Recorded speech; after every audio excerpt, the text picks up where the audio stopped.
Hey friends, it's Jonathan Brown with Star Talking Alabama. Today we will be discussing the trans community in the Lower South and across the nation. We have a fabulous group of guests here today, and we're going to go ahead and pivot over to Tori Cooper to start the conversation. Hi, how you doing? I'm Tori Cooper. I am excited to bring you all here into Jonathan's living room. You all don't know me yet, but you will in a few minutes. So first, Jonathan has introduced himself. We're going to have our other guests introduce themselves, and then we're just going to talk like old friends. How's that, everyone? Sounds good. Great. So would you introduce yourself to our friends? Absolutely. My name is Quentin Bell. I am the Executive Director of the Knights and Orchids Society in Selma, Alabama. We currently operate Alabama's first transgender-led aid service organization, and we do a lot of work around direct support, medical transition, and just providing services for transgender people. Hi everyone, my name is Dearanisha Duncan Boyd. I'm from Birmingham, Alabama. I'm the founder and executive director of the Take Resource Center, where we provide supportive services to trans women of color. Great. Thank you so much, and welcome, Dearanisha. Welcome, everybody. So you all ready to get to it? Absolutely, absolutely. So the first conversation or question I have for each of you, I would love if you would tell the viewers what it's like or what it means to be a trans individual and what it was like growing up into being a trans person. Growing up as a child, of course, in the South, living in a low-income neighborhood, which was Norwood. It was very hard because I knew that I was different, being picked on, just for being in existence as being quote-unquote gay at the time, not knowing the terminology that I was a trans woman. But my mother knew that I was different and being feminine different, from playing with Barbie dolls, walking and playing in her heels, playing in her makeup. So I knew that I was destined to be this great woman that I am today. Quentin? For me, I grew up in a very small town in Selma, right outside of Selma, Orrville, Alabama. And Orrville is a place where it's a very small town, so everybody knows everybody. And I didn't even know what trans was until I got to Alabama State University as a freshman going to my sophomore year. I didn't have the language to identify as trans, like Dearanisha said. I didn't know what it was. Only thing I saw for trans people, or representations of trans people, were what the media would show us. Jerry Springer, anything in a negative light. I didn't know anything about being transgender. So I had to take it upon myself to educate myself, start doing Google research, start looking for balls, competitions, whatever I could find to educate myself. And then once I did, actually was able to pull up a definition of a trans person, somebody whose gender identity does not match their sex sign at birth. It was like a light bulb went off. Like Dearanisha, I've always known that I was different growing up. I think what was difficult for me is that my family, coming from that small town, they didn't have the language also. So it was difficult for them trying to explain to me why I was different. And everybody kept telling me I was different, but nobody could tell me why. And it took me growing up, fast forward to college, and I had been identifying maybe as a stud or a masculine lesbian for maybe 5 or 6 years, and it still didn't feel complete. Still didn't feel whole, still felt like something was missing. So once I had the language for trans to understand what it was, then I knew that that's what I was, and I began to transition. And for me, transitioning was difficult. I transitioned in my hometown of 500-something people, where everybody knows who I am, everybody knows my family. So it was very, very difficult trying to navigate. But I think I found strength in understanding that visibility needs to be there. I didn't have any role models growing up. There was no trans people. We had 1 or 2 gay people, and then until one or two of those people left the town, nobody else could fill that space. Like, you literally had 2 people who could be gay in the whole town. So it was very, very difficult finding representation, visibility of people who look like me to even be able to relate. So I think a lot of my work now goes back to being a positive representation for people coming up, to be able to be that model that I didn't have. So Tori Cooper, tell everyone about yourself. So first, I love how you say my name. You do? Yeah. You do? Tori Cooper. It's a good name. I love it. Do I gotta put it together? Yes, I love it. So my story it crosses and kind of mixes with a lot of the things that we've already heard today. And there's some similarities and some differences also. So I'm older than both of them. And my medical transition actually started when I was around 23. So that would have been the early 90s. And can you explain to our friends what medical transition is? Yes. So medical transition is when you're using some type of intervention. It could be whether hormone therapy. It could be, for some people, they may decide to go the black market silicone route. We would consider all of those things part of a medical transition. So my medical transition started at a time when there weren't a lot of doctors that I was aware of, or certainly not too many black people that I knew, because I'm black, who could go to a doctor and say, so I need hormone therapy for this.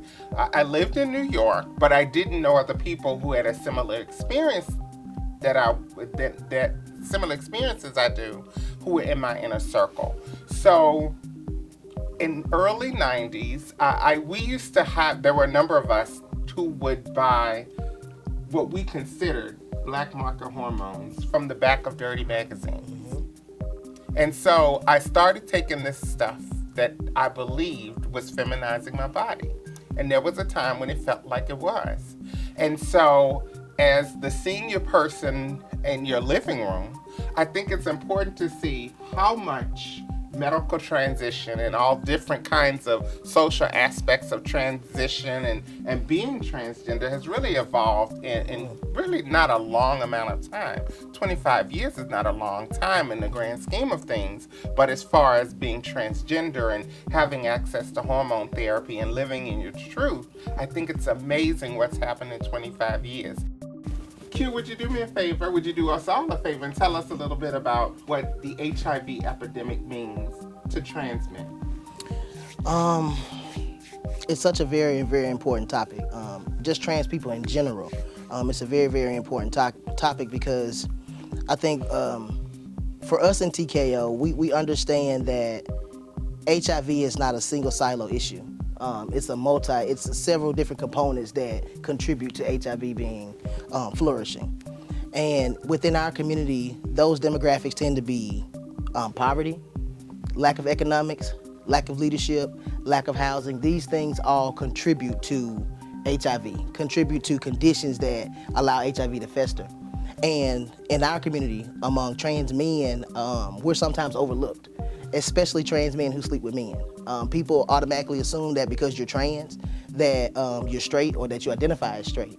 When actuality, statistics tell us that 73% of trans men identify as something other than straight.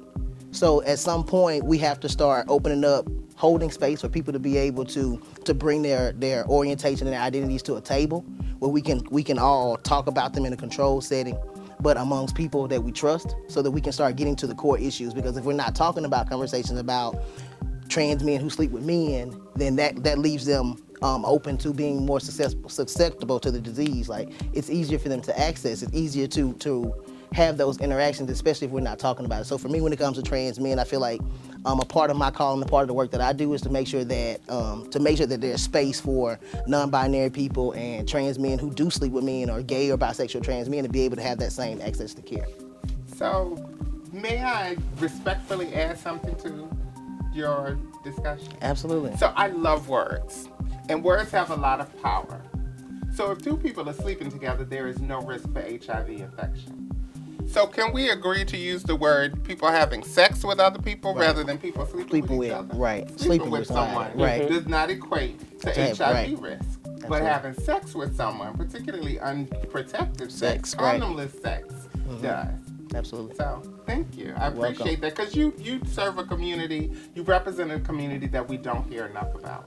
So, and that was a really interesting statistic. So thank you.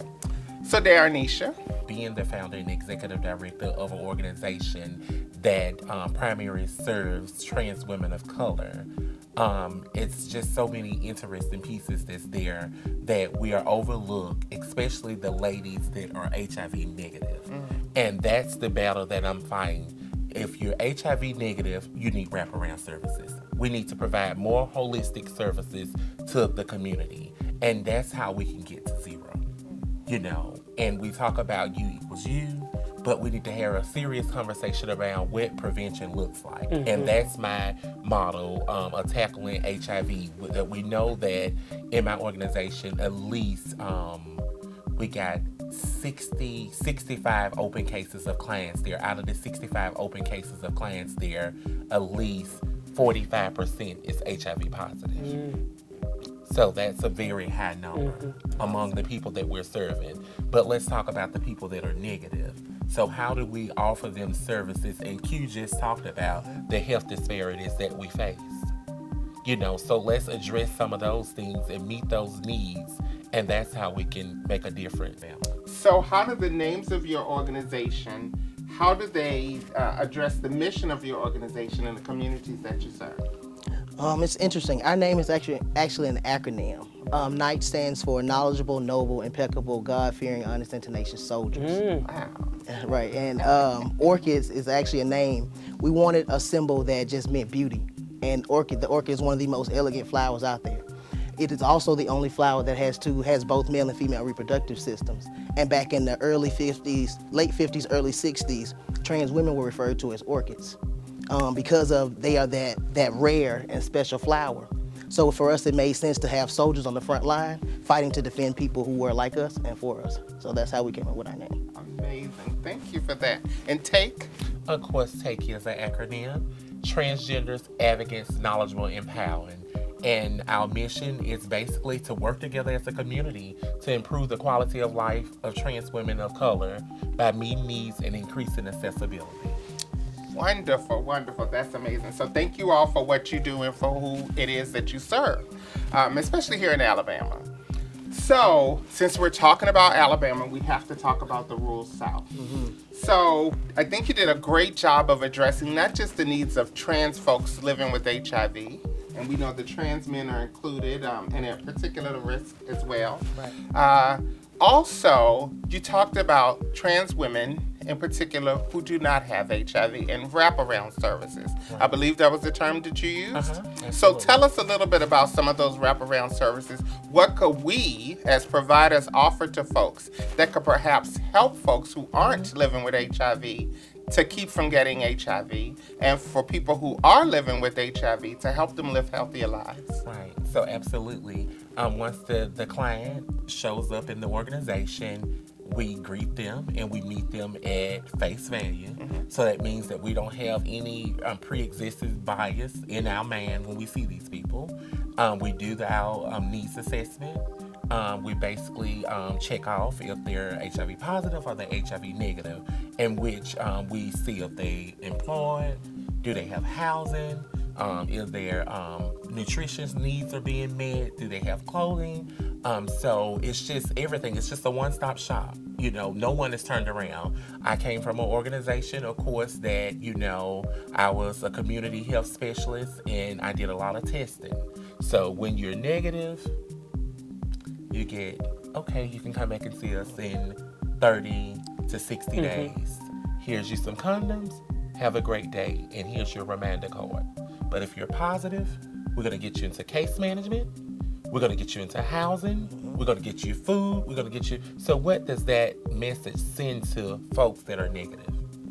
And I got tired of seeing it. Yeah. And so that's the reason why I created my organization, to make sure that when I got a negative, that these ladies got just the same amount of respect and received the resources that they needed to stay healthy and stay healthy and stay negative. And those that are positive, every day they see me at the clinic all the time. And the social workers are constantly having conversations with, "Dear Anisha, you always are in here. You always are in." Yes. If the lady is positive, I want to make sure that I'm holding her hand to let her know that she's not alone and I'm here with her and give her support. In the national media, we very, very rarely hear about trans men and what your needs are.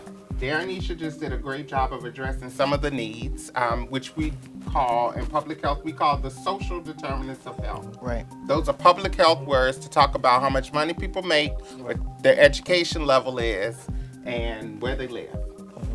Those are public health words, social determinants of health. Right. So tell us about some of the needs that are specific to trans men that may also apply to some other communities, but some that are going to be more unique to your group of guys and the folks that you represent? I think for trans men, I think being in this work, because what we do with our organization, like Darrenisha, we try and treat the social determinants that allow HIV to fester, rather than trying to treat the disease itself. Like, we know for years that there is no cure for HIV, at least it hasn't been released. And we have to stop trying to fight, stop looking at it that way. We have to find another approach, thinking outside of the box. So what we wanted to do was start treating the social determinants that allow HIV to fester. Poverty. For a lot of trans men specifically, it's access to health care, access to insurance. I can't tell you to go to a doctor's appointment if you don't even have an ID that matches your gender identity. That's something that we can't even get to the first step, because now you already feel defeated having to go into an office, especially in Alabama in the Deep South where people are not affirming.